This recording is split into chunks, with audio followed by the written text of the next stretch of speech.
आज की कहानी शुरू होती है एक ऐसे शहर से जहां पर हम मार्टी नाम की एक 45 साल की महिला को देखते हैं जिसकी जिंदगी काफ़ी अकेली थी और उसके चेहरे पर हमेशा एक खामोशी और उदासी छाया करती है।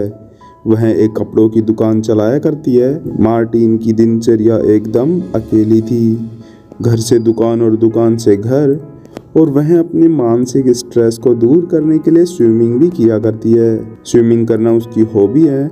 पानी के अंदर उसे काफ़ी सुकून मिलता है। पानी की गहराइयों में वह अपनी सभी प्रॉब्लम्स को भूलकर काफ़ी अच्छा महसूस करती है। फिर हम देखते हैं एक दिन मार्टिन जब स्विमिंग पूल से घर जा रही थी तो वह अपने नोटिस बोर्ड पर एक विज्ञापन लगाती है कि उसके घर में एक रूम खाली है। यदि कोई रूम पर रेंट लेना चाहे तो वह उसे दे सकती है। इसी दौरान दोपहर में जब मैट यानी उसका एक्स बॉयफ्रेंड उसकी दुकान पर आता है तो इतने सालों के बाद मैट उसे देखकर थोड़ी सहज जाती है। दोनों बातें करने के लिए एक कैफे में जाते हैं। कैफे में बैठकर मार्टिन को वह खबर देता है जिसका उसे अंदाजा तक नहीं था। मैट बताता है कि उसका बेटा पैट्रिक जो कि 18 साल का हो चुका है, पिछले 2 हफ्तों से वह लापता है। पुलिस उसे ढूंढ रही है लेकिन अब तक उसका कोई भी सुराग नहीं मिला। यहाँ में पता चलता है कि मार्टिन ने अपने बेटे पैट्रिक को छोड़ दिया था जब वह काफी छोटा था। एक माँ होकर उसने अपने बच्चे को छोड़ देना उसके लिए एक अपराध अबोध था। आज भी वह उसके अंदर गुजर रही थी। बेटे के गायब होने की खबर सुनकर वह थोड़ा सहम जाती है और मैट से कहती है कि उसे नहीं पता पैट्रिक कहाँ हो सकता है क्योंकि उनका बरसों से कोई संपर्क नहीं हुआ। मैट वहाँ से चला जाता है लेकिन मार्टिन का मन अब अशांत हो चुका था।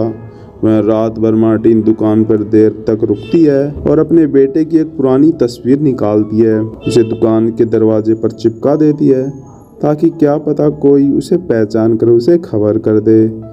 और जब वह दुकान बंद कर घर जाने के लिए निकल रही थी तभी उसे सड़क पर एक लड़का मिलता है जो कि बेसुधा पड़ा होता है और वह काफ़ी घायल था क्योंकि उसके हाथ से खून बह रहा होता है। जिसके बाद उसकी हालत को देखकर उसे वह अनदेखा न करके उसे अपने बेटे की झलक दिखाई दी और इंसानियत के नाते वह उसे अपने घर ले आती है और देखती है कि उसके हाथ में एक बड़ा कांच धंसा हुआ है। मार्टिन बहुत सावधानी से कांच को निकालती है, घाव को साफ करती है, पट्टी बांधकर वह जैसे उसके लिए पानी और कुछ खाने के लिए लेकर आती है। लेकिन वापस आने पर वह देखती है कि उसका सोफ़ा खाली हो चुका है। वह लड़का वहाँ से गायब हो चुका है। मार्टिन बाहर जाकर देखती है तो अंधेरे में वह लड़का निकल चुका था। अगली सुबह मार्टिन को मैट का फ़ोन आता है। मैट की आवाज़ भारी थी। वह बताता है कि पुलिस को पैट्रिक मिल गया लेकिन जिंदा नहीं मरा हुआ। जिसके बाद वह उससे पूछती है कि अंतिम संस्कार कब है, लेकिन साथ में वह उसे यह भी कह देता है अगर तुम नहीं आओगी तो काफ़ी अच्छा होगा, मैं कोई तमाशा नहीं चाहता हूँ। और इस बात पर मार्टिन भी मान जाती है क्योंकि उसने तो अपने बेटे को काफ़ी साल पहले ही खो दिया था। वह फ़ोन रख देती है और गहरे सदमे में चली जाती है। अपने गम को भुलाने के लिए फिर वह पूल के अंदर जाती है। पानी के अंदर वह काफ़ी टाइम तक अपनी सांसों को रोककर तलहटी में लेटी रहती है। पुल के बाहर निकलने पर लॉकर रूम के पास उसी लड़के पर पड़ती है। बाहर आने पर वह उसका इंतज़ार करती है और वह उससे पूछती है कि तुम्हारा हाथ कैसा है। लड़का थोड़ा हैरान होता है। फिर वह उसे पहचान कर उसे थैंक्स कहता है क्योंकि उसने उसकी मदद की थी। बातों ही बातों में मार्टिन को पता चलता है कि उसके पास रहने का ठिकाना नहीं है। वह उस लड़के को कहती है कि मेरे पास एक रूम खाली है, अगर तुम चाहो तो रह सकते हो और मैं किराया भी नहीं लूँगी। इस बात पर वह लड़का भी तुरंत एग्री हो जाता है। मार्टिन उसे अपने घर लाती है, ऊपर वाला रूम दे देती है, उसे बताती है कि किचन और बाथरूम नीचे है। शुरुआत में उन दोनों के बीच एक अजीब सी दूरी थी और वह लड़का एक बिगड़ा हुआ होता है जो कि काफ़ी नशा और अपने दोस्तों के साथ चोरियाँ करता है। पहली रात जब मार्टिन अपनी बिल्ली को खाना देने जाती है, मौका पाकर वह लड़का उसके पर्स से चोरी करता है। मार्टिन को बाद में पता चलता है कि उसके पर्स से पैसे गायब हैं, लेकिन वह कुछ नहीं कहती क्योंकि वह उसे अपनी लाइफ में रखना चाहती है, चाहे उसके लिए उसे उसकी कमियों को नज़रअंदाज क्यों ना करना पड़े। वो रात को देखती है कि टीवी देखते देखते वह लड़का सोफे पर ही सो जाता है। मार्टिन धीरे से टीवी बंद कर उसे कंबल उड़ा देती है। अब वह ऊपर जा रही थी लड़का आंख खोलकर उसे पीछे से अलग ही नज़रों से देख रहा होता है। अगली सुबह मार्टिन के घर पर सरकारी अधिकारी आती है। मार्टिन के पिछले किराएदार एंड्रियो के बारे में पूछती है। एंड्रियो ने अपनी पत्नी और बच्चे को छोड़ दिया है और अपनी जिम्मेदारी से भाग रहा है। अधिकारी को शक था कि मार्टिन को वह अभी भी संपर्क में होगा। घर के बाहर उसकी लाल कार खड़ी थी कि यह पूछने पर मार्टिन घबरा जाती है। उसे समझ नहीं आता वह क्या बोले। तभी जवाब में जो उसे कहता है कि यह कार मेरी है और मैंने उस आदमी से यह खरीदी थी। अधिकारी भी उसकी बात मानकर चली जाती है। बाद में मार्टिन उसे थैंक्स कहती है और उसकी चाबी भी उसे दे देती है। वह कहती है कि तुम अगर चाहो तो इसे चला सकते हो। इस घटना के बाद दोनों के बीच दीवार टूट गई। यह सुनकर वह खुश होता है और घूमने के लिए निकल जाता है। वहीं मार्टिन अपनी दुकान की ओर जाती है। दुकान से घर लौटते समय वह देखती है घर के अंदर वह लड़का सिगरेट पी रहा है। यह देखकर मार्टिन उस पर गुस्सा होती है कि घर के अंदर धूम्रपान मत किया करो। इसके बाद वह किचन में जाकर एक ड्रिंक लाती है और साथ ही वह जो के लिए भी एक बोतल लाती है। दोनों बाहर बैठकर पीने लगते हैं। धीरे धीरे उनके बीच बातें खुलने लगी। हंसते हुए मार्टिन को वह सिगरेट पीना सिखाता है। मार्टिन भी पहले थोड़ा झिझकती है और फिर वह सिगरेट पीने लग जाती है। उस पल मार्टिन को ऐसा लगा मानो किसी ने उसके अकेलेपन को छू लिया है। बातों के दौरान मार्टिन की नज़र उसके हाथ पर पड़ती है और वही हाथ जिसको जहां पर अब उसका जख्म काफी भर चुका था। धीरे धीरे उसके हाथ को सहलाने लगती है और जवाब में वह भी उसके साथ उतना ही नरमी से उसके हाथ को सहलाने लगा। खामोश पल ऐसा महसूस होता है जैसे दो टूटे हुए इंसान एक दूसरे के हिस्सों को समेट रहे हैं। फिर मार्टिन ने उससे पूछा कि तुम्हारे पेरेंट्स कहाँ पर हैं। तब वह लड़का धीमी आवाज़ में कहता है कि मैं अब उनके साथ नहीं रहता हूँ। अब माहौल को हल्का करने के लिए मार्टिन बात को मोड़ते हुए कहती है तुम तैरना जानते हो। जिस पर लड़का सिर हिलाता है। वह समझ जाती है कि उसे नहीं आता, इसीलिए मार्टिन उसे स्विमिंग सिखाती है, जहाँ पर वह उसके शरीर को सहारा देती है और उसके हाथों को पकड़कर स्ट्रो लगाना बताती है। पानी के अंदर उनका स्पर्श एक नए रिश्ते को जन्म दे रहा था। अचानक वह खुशी में उसे अपनी बाहों में उठा लेता है और वे खेल खेलने लगते हैं। उनकी हंसी और नज़दीकियाँ कुछ और ही बयां कर रही थी।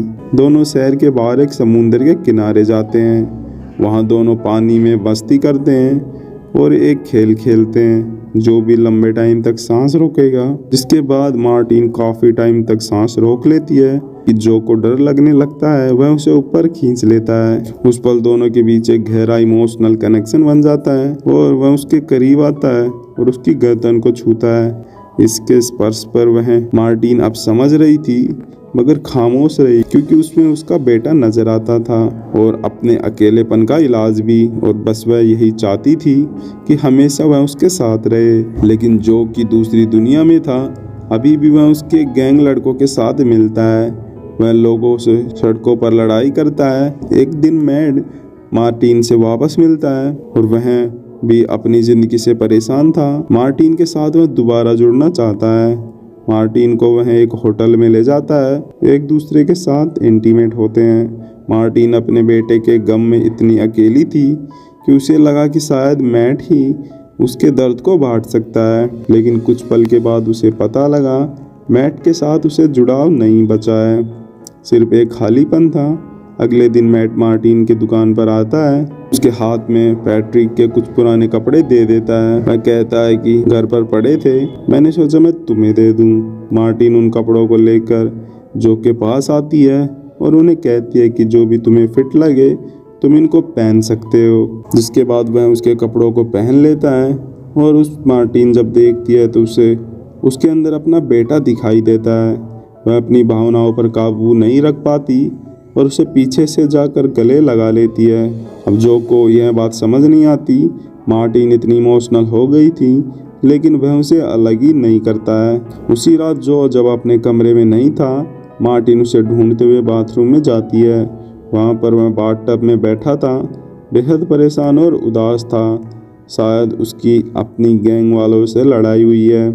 मार्टिन बिना कुछ बोले बाथटब के पास घुटनों पर बैठ जाती है और एक स्पंज उठाती है। धीरे धीरे उसे नहलाने लग जाती है। पानी की बूंदें और मार्टिन का स्पर्श उसके अंदर खालीपन को दूर करने लग जाता है। वह चुपचाप रहा और पानी की लकीरों के साथ मार्टिन का हाथ फिसलते हुए उसके जिस्म के उन हदों को पार कर गया। अगले दिन मार्टिन अपनी दोस्त की चैरिटी पार्टी में गई जहां मैट भी मौजूद था। मैट शराब के नशे में होता है, तभी जो अपने दोस्तों के साथ आ जाता है। जो मैट को मार्टिन के साथ देखकर उस जलने लगा।